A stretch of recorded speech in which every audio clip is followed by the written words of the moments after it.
Hello there. How's it going?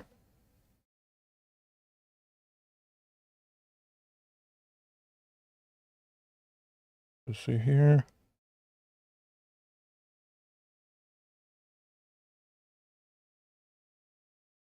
Working yet?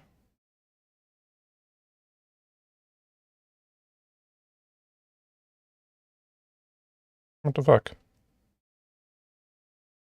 There we go. Now it says streaming. Alright, so, today, obviously there were many super chats during the Dave Smith debate, which I was not able to get to. So thank you very much for everybody who donated. Yes, YouTube is probably being goofy, indeed.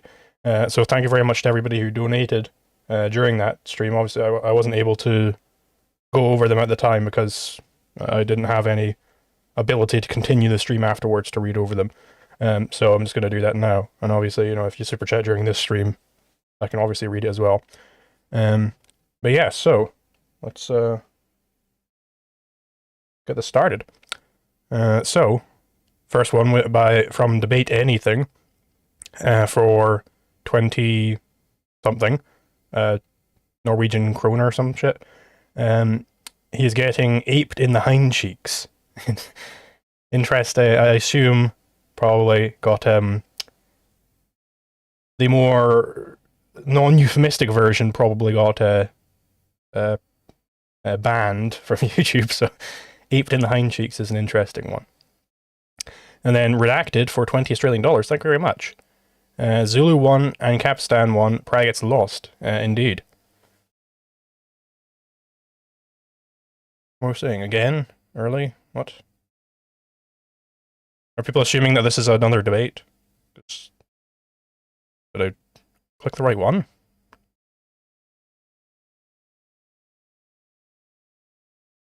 Hello? Channels? Oh, for fuck's sake, okay, sorry about that. I selected the wrong goddamn watch page. Fuck me, okay, right. Whoopsie-daisies. Yeah, okay, so what happened there was I was running late, so I didn't select the right one. Okay, let's, title is going to be Whoopsie-daisies.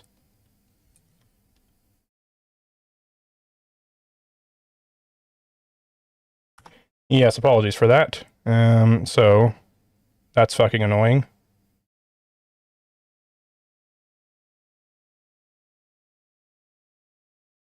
Edit. This goddamn... What can you say? What can you say? Yep, reading super chats from Dave Smith debate. I'll sort out the rest later. Horizontal, yep.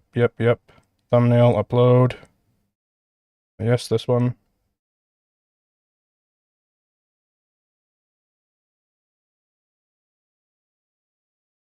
Okay. Yes, please. Apologies for that one. I just forgot to select the right thingy on Restream. What the fuck is it?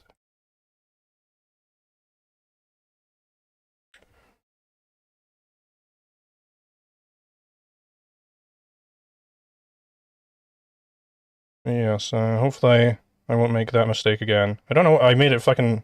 No. Technically the first time, it wasn't the same mistake, it was just... I accidentally clicked streaming instead of recording. This time I just forgot to change which event it was going to be because I was trying to fucking get these super chats up. Let's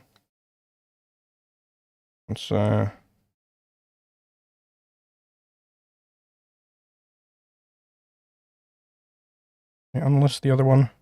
Customization.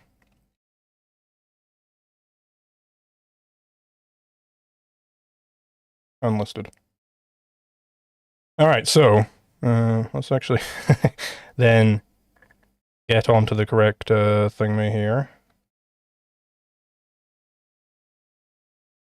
Maybe I should just fucking stop using Restream. It's just every single time some issue happens with it.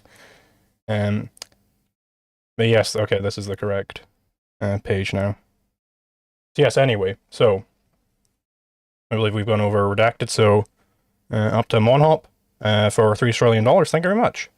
Hope you got your beauty sleep, Pookie. And yes, indeed, I I believe the debate was at like 1 in the morning, and I slept from about 8 to 11 p.m. So yeah, I just had to be a bit binomial with my sleep that night. We do have some super chats now coming in for this stream. Now that I'm actually on the right watch page here, for $3 from Monhop. Thank you very much. Super chatception, indeed. And then another one for $2 from Biblical Anarchy, who says Mile Monhop. Indeed, Mile Monhop. Thank you very much. Alright, so will you do reading super chats from the reading super chat stream with 3 Zulus in the thumbnail? No. I'm reading just the super chats from this stream will also be read in this stream. Yeah, so the Radical Jurist for $5. Thank you very much. Can't watch it live because of work early in the morning, but I will sleep well knowing Dave is being destroyed and libertarianism is being defended. Well, indeed. Thank you very much. And then call me Leroy for €5. Thank you very much. Trillions of Praggets will fall. Zal Zulu. Indeed, hopefully that, and you can already see this has now become an even bigger topic of discussion than it was when the video dropped. So, absolutely, my goal has been achieved here. We just got to keep pushing, keep fighting, and now people know that this is an actual conversation to be had, rather than what it was before. Nobody was even talking about it, and that is just very dangerous. Did we prepare a chat GPT monologue for this one too? John N. Talbot, I understand that a lot of you people not particularly familiar with debates or how debate works, but when a moderator comes to me and they say, hey, you're going to be doing this debate with Dave, and you've got maximum of 10 minutes for your opening statement, I'm going to prepare an opening statement there. I'm not going to just riff, alright? I'm not planning to riff. I want to, because my job, again, let's just switch to this guy, because my job, again, in that debate, is to prove the resolution there. I was on the affirmative there. I've got to prove that resolution to be true. Now, how do I do that? Well, I've got to have some groundwork. If I just sat there, did nothing during the opening statement, then what the hell can Dave even, how is Dave supposed to respond to me in cross-examination? He can't say anything towards me, right? Because I haven't actually put anything up on the flow.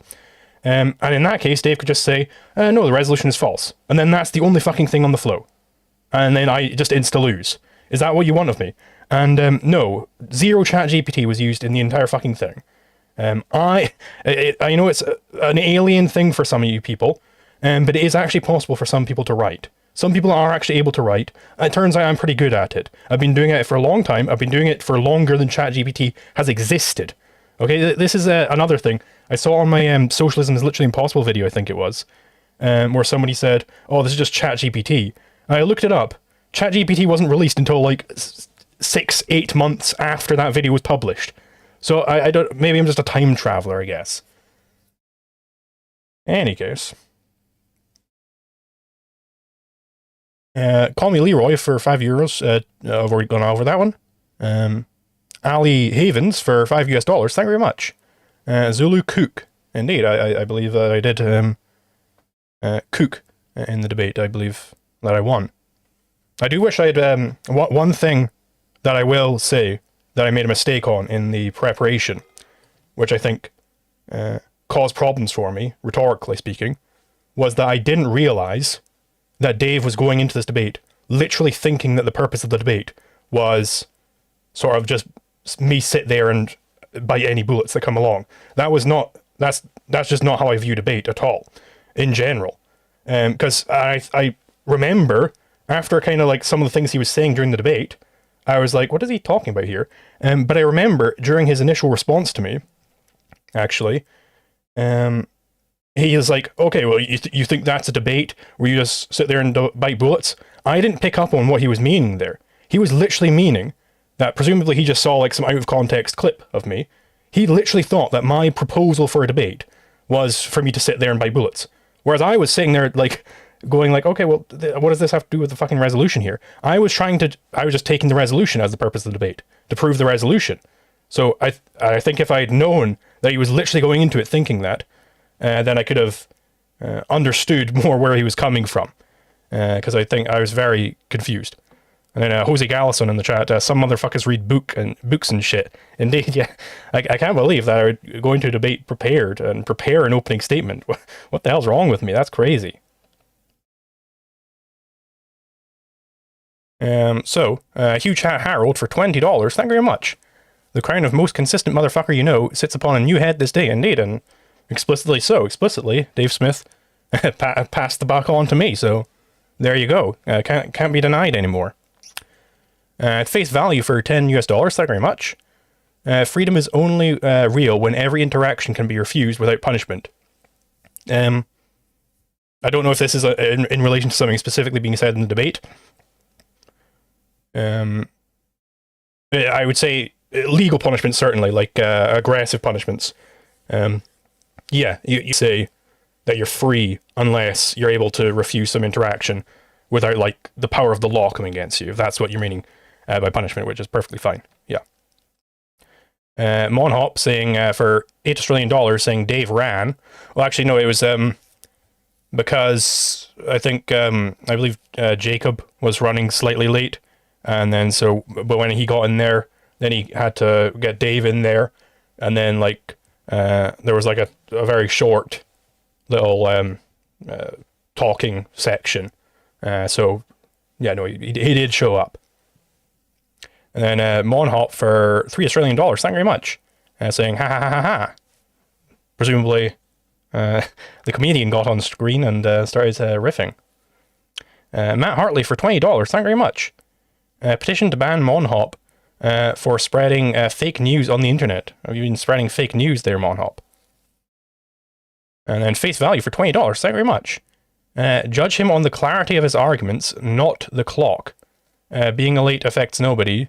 Reasoning affects the whole discussion. Yeah, I mean, he did show up, so it was very fucking late. Like, Jesus Christ, that was I don't plan on doing many of those. That was definitely a special case there. I'm not planning to do regular debates at 1 in the morning because I had to, like, change up my whole sleep schedule for, like, the previous few days to, like, build up to being actually awake at 1 in the morning. And, yeah, it was, that was not easy. Monhop apparently trolled the chat by telling people he had run. Well, it's kind of funny. It's funny to lie, I suppose, on the internet. Philosophos1 saying for $2 US, Zalzulu sent some donos last stream. Mind reading them? I suppose I could read the. Let me. Well, it'd be easiest just to read those now because I'm already on this page because I'm gonna forget. So this one, Philosophos. If not objectivism, what's your favorite philosophy? Are you interested in a conversation with Eric Rogers on YouTube? Do you plan to update and expand your libertarian ethics course? Well, if not objectivism, then I suppose objectivism with one thing changed, you know, because I think objectivism is correct. My favorite philosophy, which actually, like, has been presented by someone other than objectivism, I would say probably Aristotle's philosophy. Aristotle was an absolute genius. He got pretty much everything entirely correct. And in fact, I believe there's some literature which is suggesting that Aristotle might have even gone somewhere something similar to Ayn Rand's theory of concepts. Like he might have had measurement omission in there, but it's I would have to read that. It's very difficult to, like, truly get a grasp of what these people were saying because they were so fucking long ago, and we've lost pretty much everything from Aristotle, which is an absolute disaster, I think. Third favorite philosophy, I don't know, fucking Thomas Aquinas, and then a bunch of Zalzulus. Cool. Let's see. Can you unintentionally aggress, initiate conflict, for example, break some car, fail, and then hit you? Yeah, I think you can unintentionally aggress. That would be actus reus without mens rea. Only debate on YouTube when properly awake. Yeah, sure. Blah, blah, blah, blah. I'm an incredible thinker. Well, thank you very much, Cooper Sandsmore. I'm sorry I'm not reading out the specific numbers, but this is because this is for an even earlier stream where I apparently did not read the super chats. So I have to really get through them. Want to drop in the show support? Well, thank you very much. And penis. Thank you. All right. Yes. Then Steve Harp for £5. Thank you very much. The Zuth will rise again. Zal Zulu. Thank you. And then Harrison Wells for $20. Zal Zulu. Thank you very much. And then Matt Hartley for $50. Thank you very much. The numbers keep growing here. I'm loving it. Zulu Webcam Fund. Thank you very much. And then Mercs for £50. Sorry. Saying Truth Zook. Thank you very much. But yeah, no, I do want to kind of highlight here that like this stream and like the stream where I was responding to their response to me, both of them have had incredible levels of support. Like the most support I've ever seen in my life. Just the fact that you guys are here and willing to give that much money, really, like, you're putting your money where your mouth is here. And I really want to live up to that. I'm currently working on debate resolutions to send out to some people to get some more debates going. I'm also working on a video on education at the moment as well, which I think you'll be very interested in. I'm going to be trying to work as much as possible to really live up to the support you're giving. And at one point I will be also doing a post-mortem stream on the debate. You know, I want to milk that shit. I want to milk that shit as much as I do. You know, I'm a selfish man, what can I say? And I think it's important because it'll allow us to keep kind of exacerbating this issue, keep pressing it on and further and further and further. And I believe, you know, what was it? Michael Leibowitz did a stream which I believe is in response to me, some of the things I'm saying. So I'm going to be going over that with Man Sharm at some point next week. We can, you know, figure out the timing for that. But yeah, shit's starting to happen now. It's getting very good. And then Jorge Pita Leite, sorry if I mispronounced that, for 10 something. Thank you very much. Zulu's Camera Fund, well, thank you. And actually, before this, I didn't have I didn't have a chance to respond to the DM yet, but I believe Jacob is also sending me some money, and he's like, okay, no, you got to get a new fucking camera now. I'm sending you money so you can buy a new camera. So the Zulu Camera Fund is growing. The pot's growing very much. So yes, I will buy a camera with that. And then Mon Sharma for 100 rupees. Thank you very much. ZZ for the win, indeed. And then Anonymous Mike for $100. That's a lot of fucking money, man. Thank you very much. Bigger Zulu webcam fan, webcam fund. Well, thank you very much. And then Face Value for $5 US. Thank you. Cheating on your wife is breaking a contract and therefore against the NEP. Am I wrong here? Yes. So, on the first level, I don't think it is possible to break a contract. I don't think there's any meaning of breaking a contract, because what is a contract under our theory? It means a set of terms which define the transfer of title to property, conditional transfers to title to property, I should say. So let's say I have a contract with a singer, and they're going to come and sing at my birthday party, right? What might that contract look like under the title transfer theory? Well, it's going to say that, hey, on the condition that you show up to play a song at my birthday party, I will give you $1,000, right? It might say something like that. Well, then if he doesn't show up, oops, daisies. Actually, I dropped my mug there. Well, if he doesn't show up, then it's that's all just off the table. Nothing happens, right? Because I didn't define anything to happen.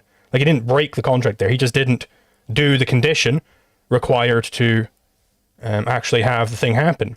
Okay, so nothing happened. Ritma, I think it's still alive, but I don't want to be stomping around too much in case it did shatter, because I don't want to cut my foot, so I'll just have to sit here for now. So how can I make sure? How can I ensure that he shows up? Well, one thing I could try to do is say that on the condition that you don't show up, you pay me $500, right? And then if he doesn't show up, well, then he owes me $500. So marriage contracts as they currently exist just seem to be a total, like, positive law garbage, right? It seems like they're just existing for, like, tax purposes or whatever. But yeah, so I don't think that there's such a thing certainly not inherently. There doesn't have to be a thing of a marriage contract. So yeah, I don't think there is such a thing as a breaking a contract. And saying it would be against the NEP, well, then that means that your wife would have to own you, right? She would have to own your body for that to be the case, right? Because then she owns you, so then she gets to say, no, you're not allowed to sleep with anybody else, or else it violates the NEP, right? And then presumably you'd also have to own your wife. So it's kind of like reciprocal ownership, which isn't actually possible because you can't alienate yourself in the first place. So nobody else can own you. Pardon me. I'll just drink some water.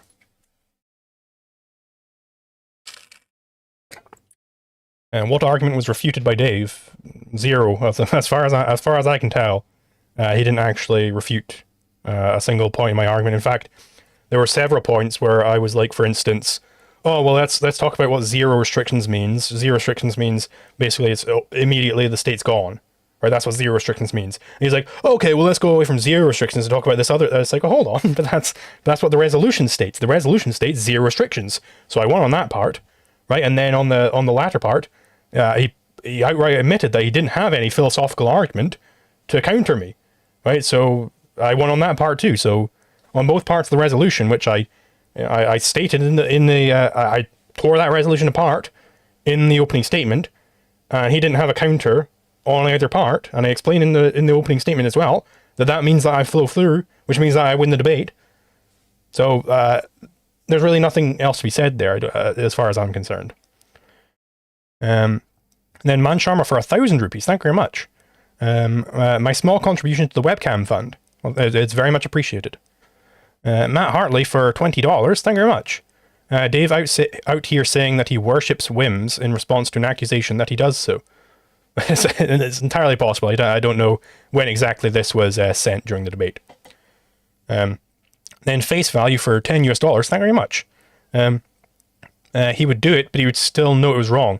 Yeah, which is a very strange thing. I think that I'm just a lot clearer on what it means to say that something is wrong. When you say that something is wrong, you're saying that you shouldn't do it, which really means that you shouldn't do it, right? That it doesn't mean anything else. It really does mean that you should not do it. So if you think that if you're saying like, oh yeah, no, I'm gonna go ahead and do that. I think it's right for me to do that, but I shouldn't do it. Well, that's just a straight up contradiction there. So then the question is, okay, well, then there's a difference between, are you literally just saying, well, yeah, I would have a breaking point and I would end up doing bad things if I reach that breaking point. It's like, okay, well, doesn't really interact with ethics at all. Right, just saying that you wouldn't be able to live up to your ethics does not disprove those ethics. Because again, if you really want to make the ethical argument here that you should do these things, that you should violate the NEP, which is what you got to do in order to refute me on the resolution, you have to, as I explained in the opening, you have to show that the NEP is false, i.e. that there are some aggressions that you should do.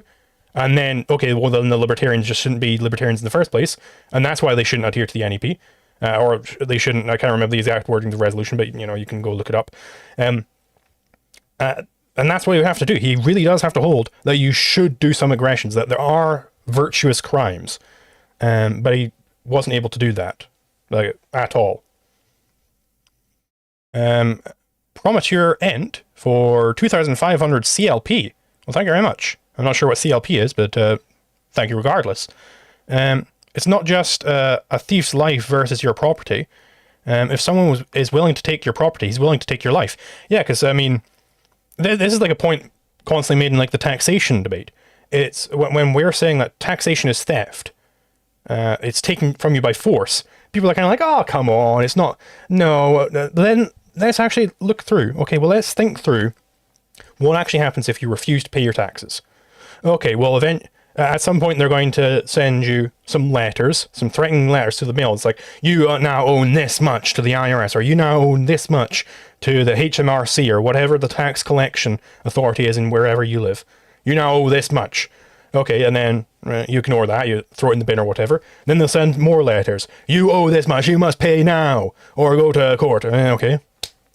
And then if you just keep refusing to pay, just keep refusing all the demands, eventually some big men with guns are going to come to your house, and they're going to try and lock you in a cage. all right? What happens if you refuse to go along with them and get locked in that cage? You start defending yourself. You start defending your property. You don't let these men in. Well, at the end analysis, at the end point, they're going to shoot him, right? They're going to shoot you in the head. They will. They've got the guns. They will shoot you if you resist strong enough.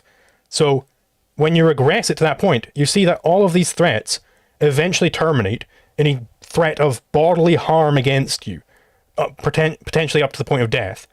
So yeah, theft does eventually imply that, and indeed, just theft itself. Well, let's take that principle seriously. Let's take seriously the principle of theft.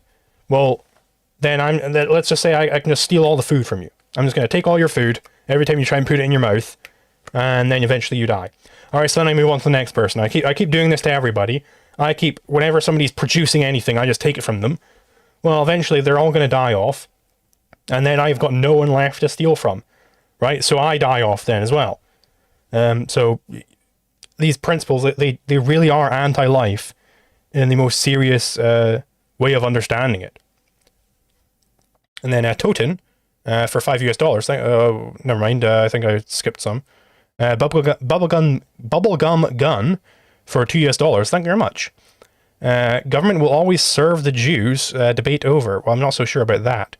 For instance, the Iranian government certainly doesn't serve the Jews. Matt Hartley for $10 US. Thank you very much. Dave, law is a subset of ethics, but there are virtuous crimes. Smith.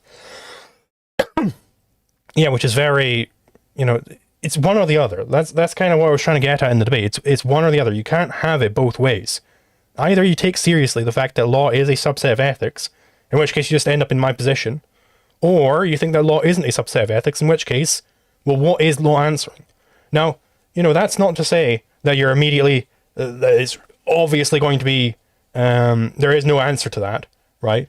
Like, for instance, Stefan Kinsella, he says that law and ethics are intersecting sets, but he explicitly then does say, that there is such a thing as a virtuous crime, whereas Dave was trying to maintain that law is a subset of ethics, whilst maintaining that there's such a thing as a virtuous crime, in just different parts of the conversation.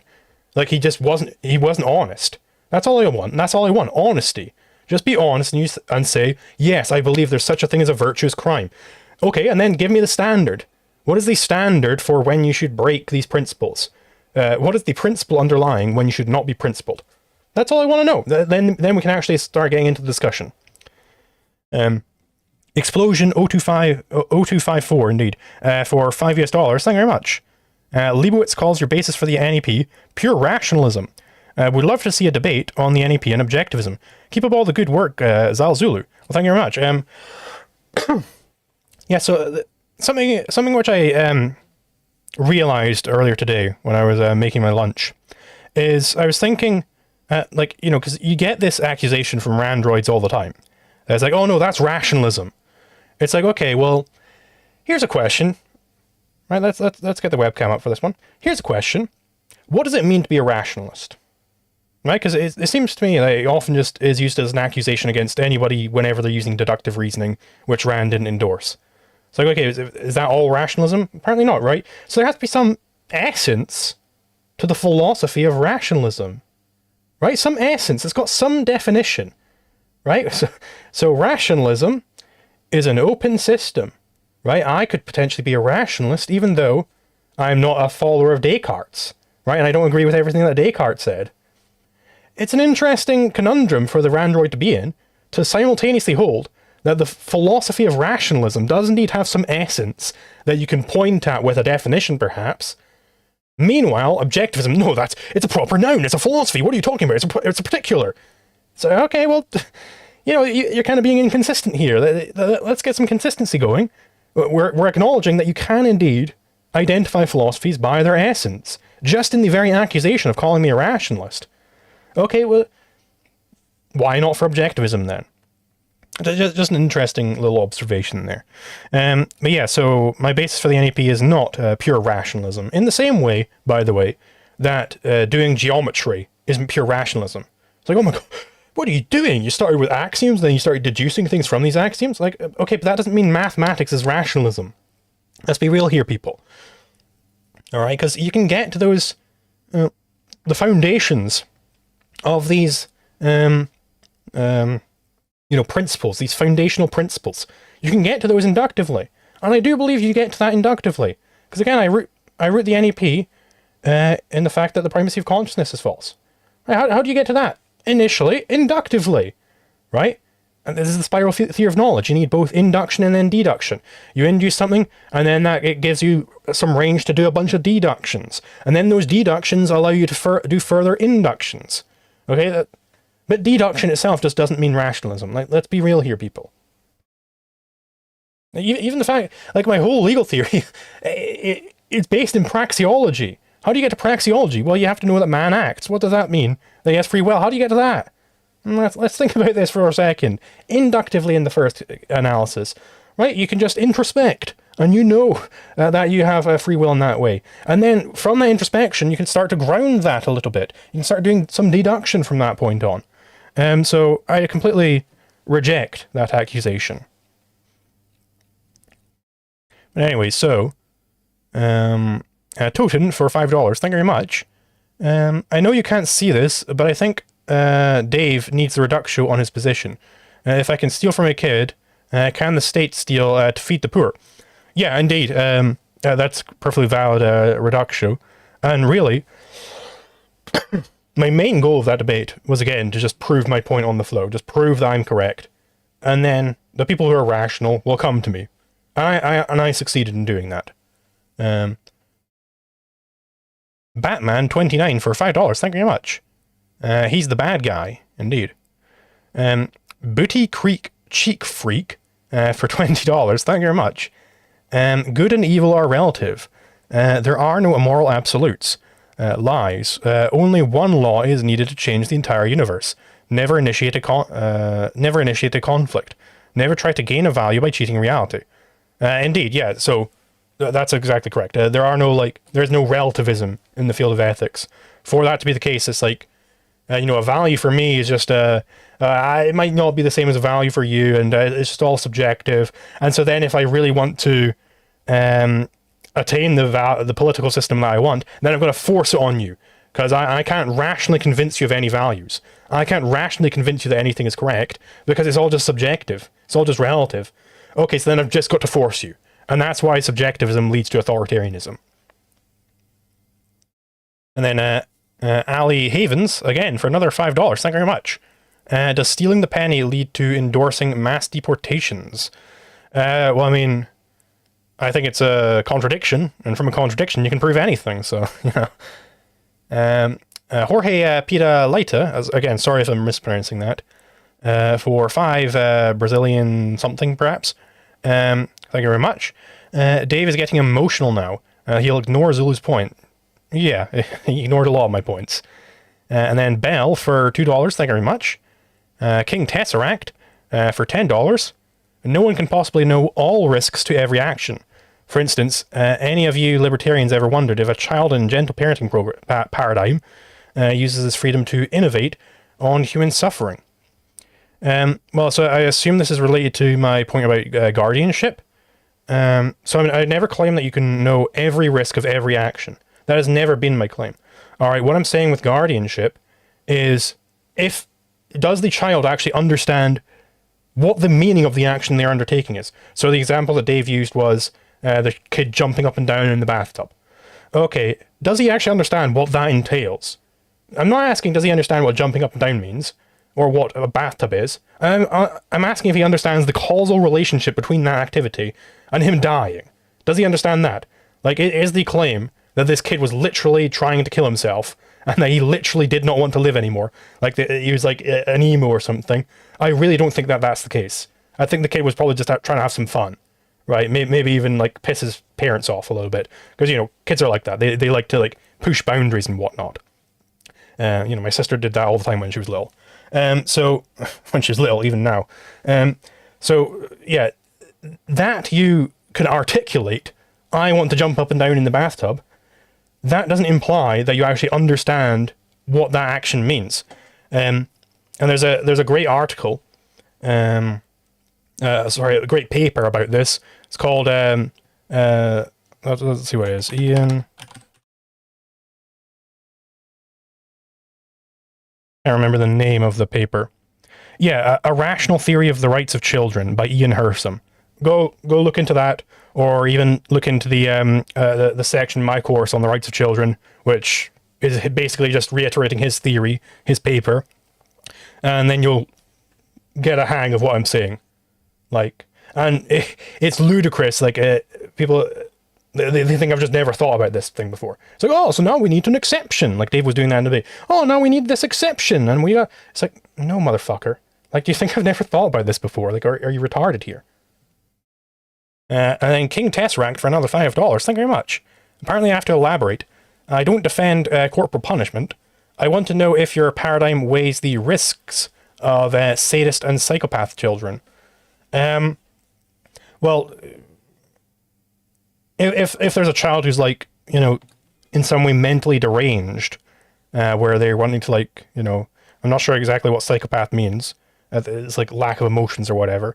If they're in such a deranged state, which makes them a risk to, like, murder or hurt people, you know, they start skinning animals in the back garden or whatever, then, well, you've got to deal with that. You've got to try and get them some treatment. You've got to try and, you know, keep an eye on them in society. Keep an eye on them, make sure they're not going to go around skinning people alive, right? That's what you should do with them. And it absolutely weighs the risks of that. And that's what insurance is for. Yeah, insurance firms would absolutely want to know. It's like, okay, well, there's a psychopath living there. Let's maybe tweak up the premiums a little bit. And Casimir for 7.77 US dollars. Thank you very much. Zal Zulu. Zal Zulu indeed. Evangelion Enthusiast for $20. Thank you very much. Total Zulu victory. Indeed, I believe that is correct. Have you seen the Mises article about your debate with Dave Smith? I saw that exists, but I haven't read it yet. I can't imagine that it actually even address. It seems like none of these articles keep fucking popping out left, right, and center. Like Heyman did multiple articles on it. It seems that none of them actually address the fucking root problem that I'm pointing at here, namely that if law is not a subset of ethics, okay, well then what question does law even answer? Right? What is law even saying? What are the principles underlying when a crime is criminal, really, really criminal, and it's bad, right? What defines what is an immoral crime versus a moral crime? And why are we even studying law in the first place if we already have this more fundamental thing, which says whether it's a moral or immoral crime, right? And moreover, you can't just. I don't even know that anybody's even come up with a response to this one yet. If you just, because a lot of the times they'll just say, oh, well, I'll just accept the punishment, and then, you know, I'll just do the crime, and then I'll just accept the punishment. As if I haven't responded to that very thing a million fucking times at this point. Right? No, that there is a punishment means that you did wrong. Okay? That you shouldn't have done that thing. Right? Or else you should be saying, no, there shouldn't be any punishment for this, because I did the right thing. It's like, okay, well, then at least you're being honest there. Right? But I absolutely abhor this notion that, well, I'll just do the crime and then accept the punishment and it's all right, it's all fine. No, that doesn't make it fine. And I can just nuke Ohio and then go, well, don't worry guys, I'm going to accept the punishment and then it's all fine. Like, let me describe to you right now a perfectly NAP compliant country, and it's called Germany. Right now, how did Germany go about? Now the problem is the Germans, they wanted to get rid of these Jews. Okay. One German in particular was very big on this. His name was Adolf Hitler. But he wants to get rid of the Jews, but don't worry. He wants to be NAP compliant about it.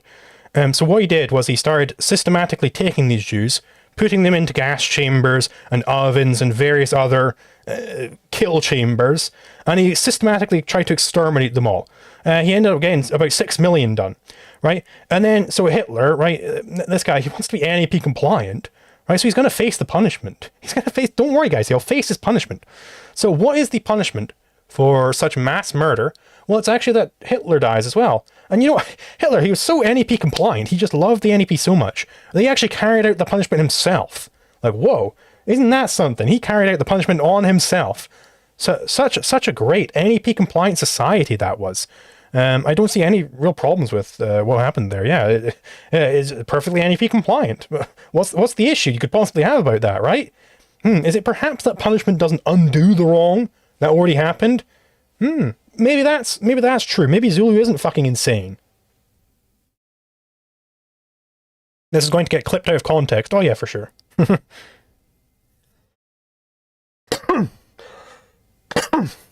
Pardon me. I'm gonna drink some more water.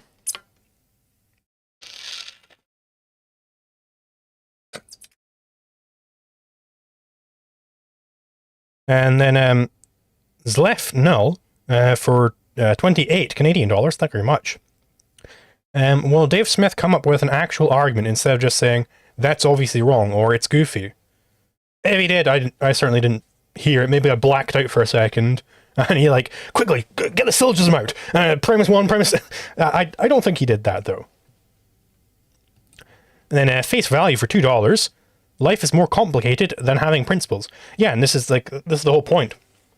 Is that it's the fact that life is complicated. That's why you need principles.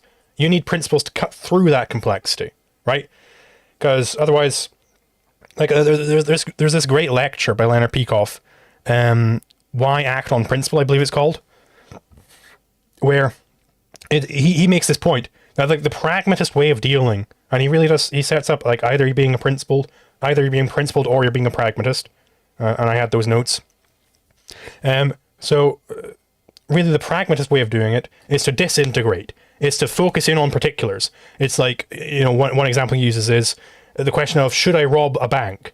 The pragmatist will ask in the first case, well, which bank? You know, this big bank might not miss the money, but the little bank might. How much money are you going to steal? Right? And because if it's a little amount of money, then maybe it's no problem. And what are you going to use the money on? Right? You're going to feed the poor, help cure AIDS. Just use it for yourself. Like, what are you going to do? What are you trying to do here? Right? Whereas the principled man approaches that with saying, well, okay, well, a bank is a certain type of property. Namely, it's the property of the bank owner, and the money is the property of the people who store the money there, right? And theft is destructive of those men's lives, their well-being. It's an aggression. It's based on whim worship, so you shouldn't do it. Like, just immediately, and it subsumes the entire field of everything that law applies to. Right? It's so much clearer because you don't get bogged down in the complexity. These people who are these complexity worshippers, Peikoff calls them, these people who are so worried about complexity, they're the ones actually making the thing more complex than it has to be. And then Philosophos 1 for $2. You can't just pretend reality is objective, Zulu. Yeah, okay, yeah, I see what you're saying, yeah. Yeah, I can't pretend reality is real. Like that, what am I doing? And then Mercs for £5. Got a point on the dipshit Dave gambit, indeed. And then Philosophos for another $5. Thank you very much.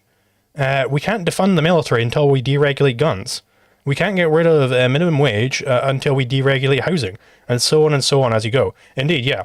All of these sorts of orders of operation arguments, it's just trying to central plan liberty. Like, no, that's not the correct way to analyze things. You shouldn't be centrally planning, okay, first we need to get this policy, and then that policy, and then get these policies enacted in these areas, but not all these areas yet, until we get that other policy. Like, you're just trying to centrally plan liberty. It doesn't work that way.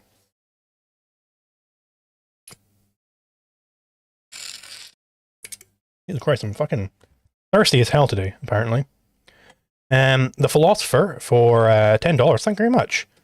Dave just strings assertions together and hopes that by repeating them, he can drown out the other person. Gish Gallop's sophist to the max. That's why we had to make videos exposing him. Thanks, Zal Zulu. Well, thank you very much for the money. And indeed, yeah, it seems to be that's his main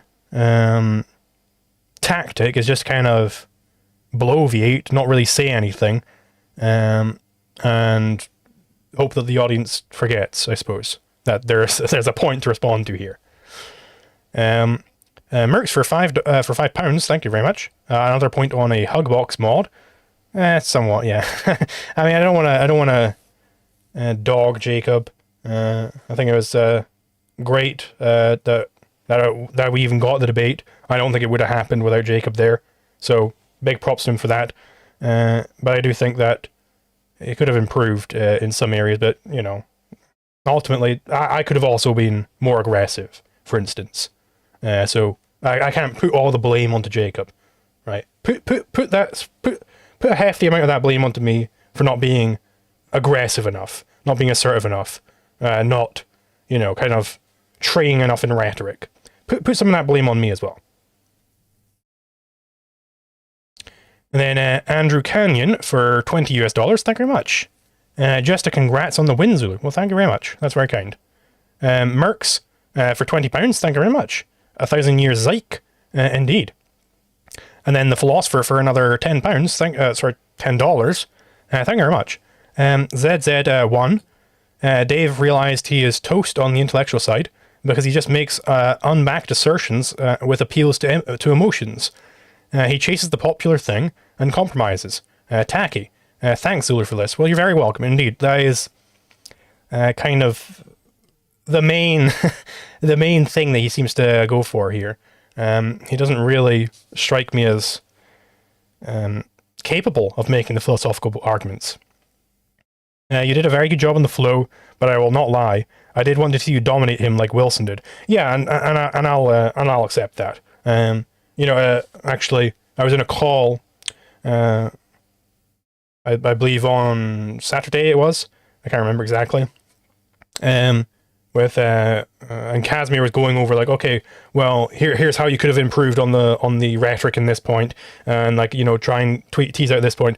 But I just don't think that way. The way I think is just kind of just, okay, I just got to prove this, that, and the other thing. I just got to get those proofs out. And honestly, most of the debates I do, I am debating about someone who actually understands some philosophy. So the more when I let them speak, right, this is another thing which I wasn't expecting. When I let my opponent speak, well, they're actually making certain philosophical arguments, and I can type those down and figure out where they're going with those arguments and figure out what a hole in those arguments is. But when the person isn't really making arguments, it becomes a lot more difficult. It's like, okay, well, what do I work with here? What do you want me to do here?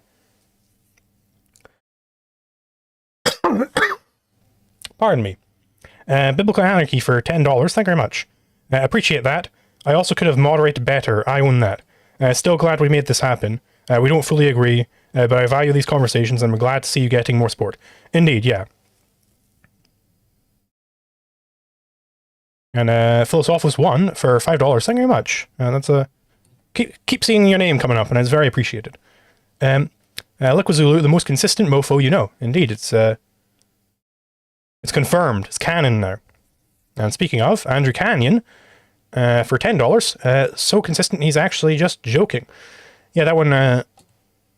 I'm not so sure that his audience got the memo, because 9 times out of 10, when I'm saying that Dave Smith is this, Dave Smith is that, they're like, "What are you talking about? He's so consistent. What the hell's wrong with you? He's the most consistent motherfucker I know. How dare you fucking say anything about Dave Smith?"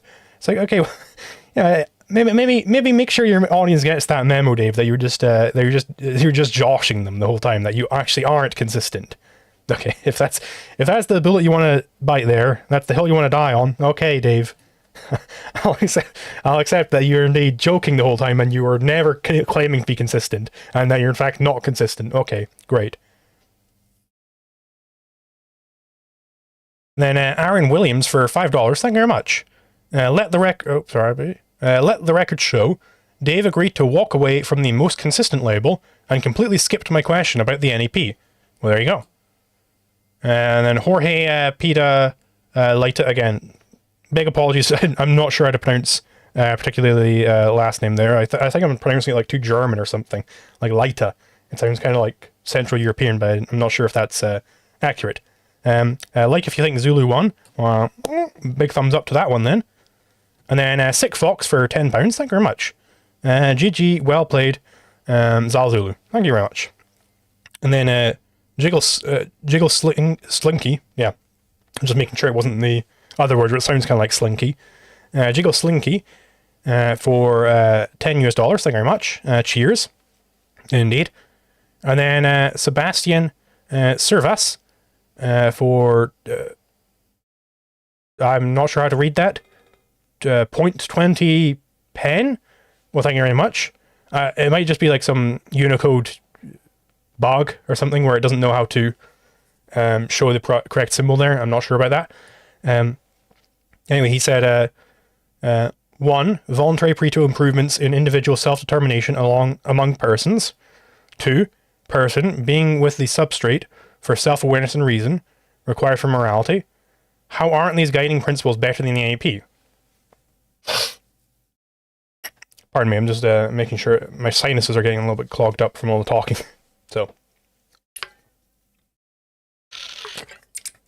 So, better than the NEP, better, and let's just take it at this level. What does it mean for a principle to be better than another principle? Well, it means that one principle is true and the other is false, right? It's a binary, right? So, for something to be better than the NEP,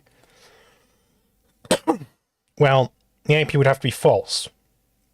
Okay, so that's really what that means. I've already gone over why the NEP is true.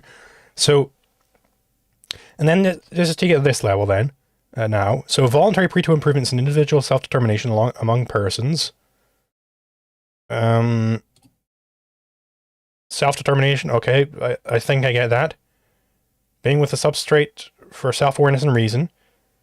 How aren't these better than the NEP? I really don't see how these pertain to the same issue as the NEP.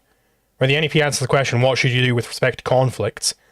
It's like, okay, well, maybe you're saying people should have self-determination, but what does that explicitly mean, right? Can you build out a legal theory based on voluntary parental improvements in individual self-determination among persons and a person being with the substrate for self-awareness and reason required for morality?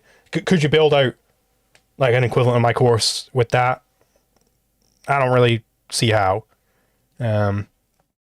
Yes, anyway, now we've got a few supers from this very stream we're on. Huge hat Harold for $5 US. Thank you very much. I am late, so I don't know if anyone has asked this. Will you be responding to Leibowitz and Valiance's recent show? Yes, I'll be responding to that at some point next week, I believe, with Man Sharma. So keep an eye out for that. Pardon me. And then Kisu Kalat for 20 euros. Thank you very much. Those who deny reason cannot be conquered by it. Indeed, absolutely true. And that's, you know, that's why it's literally just up to might makes right for subjectivists and intrinsicists. Like, because their viewpoint is that you couldn't possibly rationally convince another person of reasons to do something. And the intrinsicists say, well, it's actually possible to force values onto another person. But they're both wrong. And Rand's right that they're wrong.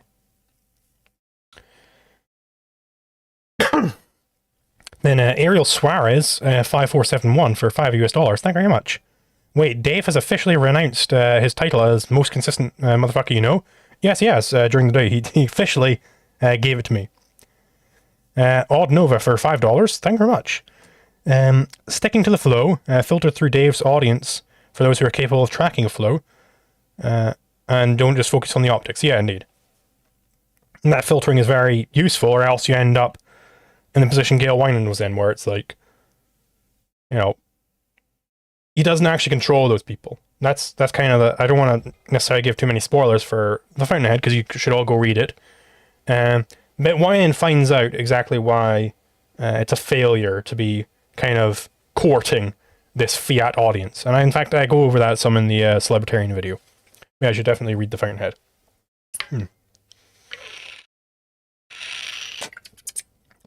Yes, anyway. Thank you very much, everybody who showed up for that Dave Smith debate. Thank you very much, everybody who showed up for this reading of the Super Chats. And in fact, those people who are now still giving Super Chats, for instance, Harrison Wells for $5, sorry. Zal Zulu, I'm glad this whole thing has been big for you, dude. Indeed, yeah, and I'm going to continue trying to live up to this level of support that you guys are giving me, because this is an insane level of support, and I want to live up to that. And that's I've got many projects in the works to try and get that done. I hinted on Twitter that I think I've actually come to a new legal principle, which is a very powerful one, and it actually completely destroys like 99% of reductions ad absurdum against us. So keep an eye out for that. We're gonna, me and a few collaborators, we're kind of ironing out the kinks, making sure that it all works. I think it can be very good stuff, and I'm still working on videos. I'm working on an education video at the moment. I'm working on some resolutions to send out to people to get some debates going. So busy stuff. I'm gonna really try and hunker down and keep the remnant alive, as it were. Bring Monhop on and react to something. I mean, yeah, we probably will do more reaction streams at some point. But yeah, thank you very much, everybody who showed up.